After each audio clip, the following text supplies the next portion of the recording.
I've had this iPad Pro for about a month now, and I've been able to run some tests on it the past few days. And I'm going to give you my thoughts on what the battery life of these new iPads really is and how it compares to some of the previous models. So during these tests, I used my business partner's larger 13-inch M4 iPad Pro. So results may slightly vary on the 11-inch. But the reason I did not use the 11-inch is because I installed the beta on this iPad. And beta software notoriously will reduce the battery performance of the device. So I didn't feel like it was a fair test to use this iPad while it's on the beta. So the first test I ran was with all the accessories on both the M1 and the M4 iPad Pro, and this went for an hour and 10 minutes. I decided to just play Avengers Endgame basically on a loop for all these tests, as watching content is a good way to figure out how a battery is draining based on the hour, and I don't really have many automated things I could do here to have things run in the background besides me just literally sitting in an iPad for hours and hours and hours testing out different things. And even with that, it would be very difficult for me to be doing the exact same things on both iPads. So the results from the first test was the M4 was at 96% battery and the M1 was at 88% battery. So the M4 lost 4% while the M1 lost 12%.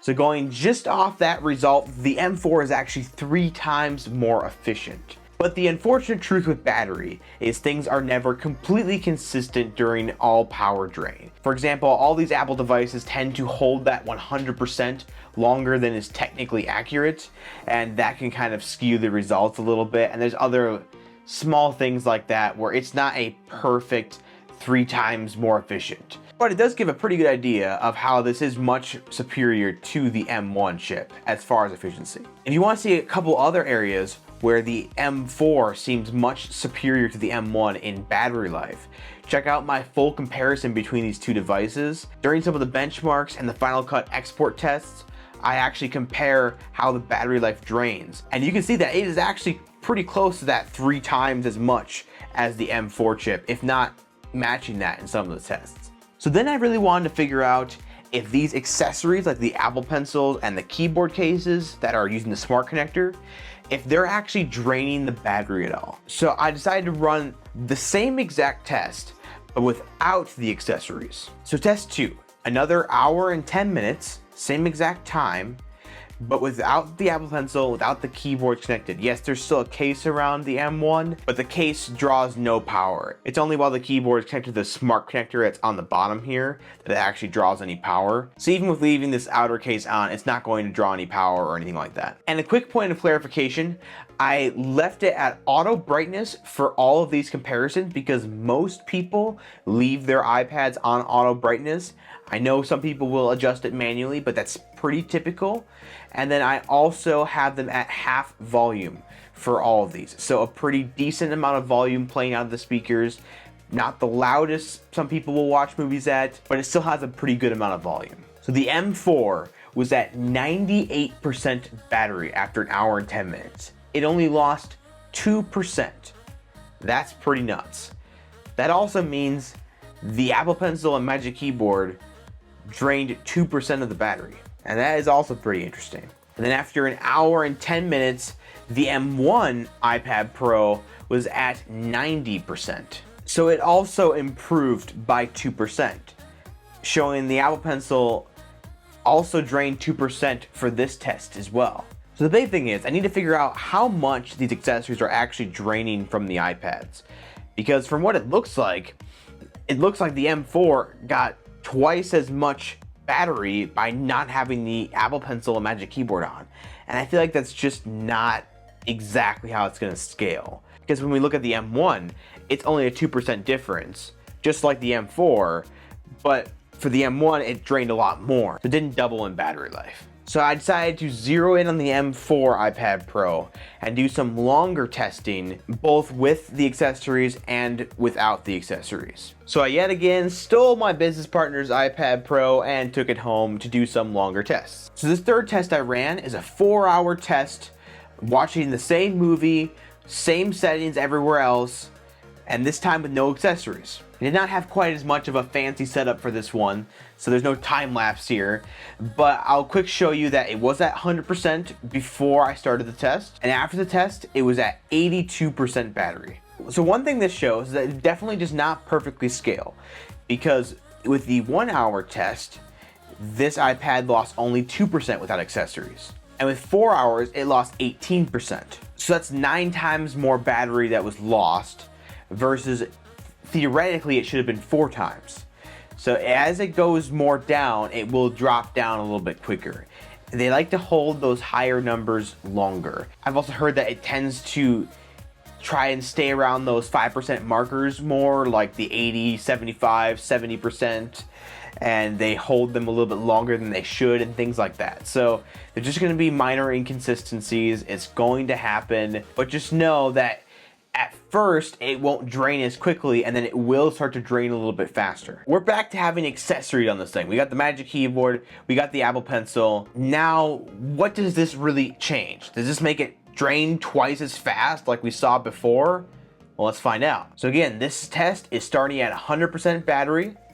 Here's a little visual to show that it was at 100%. And then after 4 hours, this is me checking it again, and we can see that it is at 80%.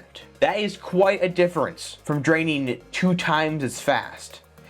It is only a 2% difference, which is interesting because every test that the accessories were on, that device lost 2% more, despite the time. The hour-long ones, same thing, it lost 2% more.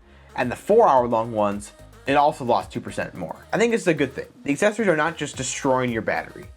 They will sip some of the power, especially because the Apple Pencil is basically always charging up there and keeping itself at 100%. And the more you use the keyboard, the more it will sip some of the power. But it's not going to be huge and significant.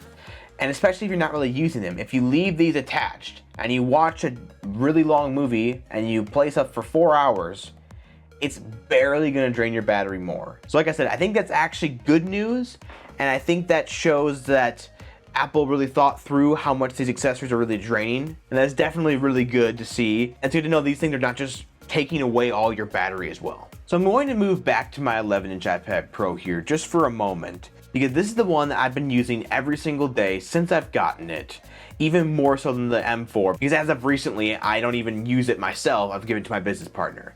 And to be honest, he's not a heavy iPad user.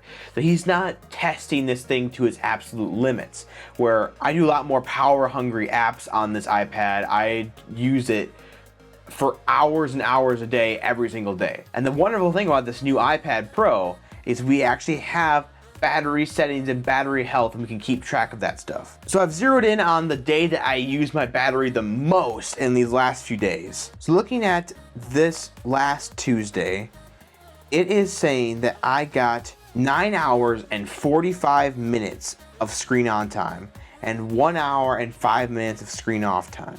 And 63% of my battery came from Final Cut Pro. And then 10% from Safari, 10% from Notes, 5% Freeform, and it kind of goes down from there. But I was doing a lot of video editing that day, and that's basically what killed my battery. Definitely know these pro apps, they are going to use your battery life more, but that's kind of the idea. And this is not something that everyone's going to be using daily. And if you're not using an app like Final Cut Pro, your battery life is just going to last even longer. So this is with me using a powerful app, and I'm getting like 10 hours of screen on time. So let me just be the first to say, I honestly expected these M4 iPad Pros to kind of suck at battery life, or at least just not really be any better than the last generation. And I can confidently say this is an improvement. And actually, in the 11-inch iPad Pros, the battery size has gotten bigger. So it's actually more battery being contained in there. Now on the 13-inch, the battery's gotten smaller than previous sizes. I don't exactly know what all the reasoning was there between those, but this actually has more battery than previous generations. That has less, but it is still proven in all those tests that it is way more efficient than the M1 iPad Pro was in all those tests as well. And something I do just want to point out is yes, the M1 iPad Pro was used for a couple years already. So it's not a brand new battery. And that could be some of the reasons why it drains much quicker. So I think some of that could be the age of the battery. But I also know from using it that those drained faster. I can very confidently say that even from out of the box, those drained quicker than this one did out of the box. And the unfortunate thing is too, I just don't have the finances or the ability to really just go out and buy a brand new M1 iPad Pro to test it against. I do think this is a pretty fair comparison, and I've done my best to keep things equal between them. But just do be aware, it is an older battery, and that is part of it. Thank you for watching. I really hope you learned something new from this video and that it was able to show you something you never knew before or give you some kind of valuable information. That is always our goal here in this channel, is to actually provide you with substance that is worth watching. And if you really did enjoy this video and you found that it gave you some substance, please subscribe, like this video, and comment below. Our goal is to get to 1,000 subscribers before the end of the month, and I really think we can make it. And thank you to all of you who have already subscribed, who's just watched some of my videos in the past, and continue to support me by watching my videos. It is very helpful, and I appreciate every one of you. If you want to see any more videos that I have on the M4 iPad Pro, the playlist of all those videos will be linked below. If you also want to see my take on the new iPad OS and some of the features that Apple didn't talk about, that video will also be linked below. I've also been testing how screen protectors work on the new nano texture display. So if you're curious about that, be subscribed because that video is going to be coming out very shortly. And as always, if you're curious about any of the equipment I use in my setup right now, that's also going to be linked in the description below. And as always, have a great rest of your day.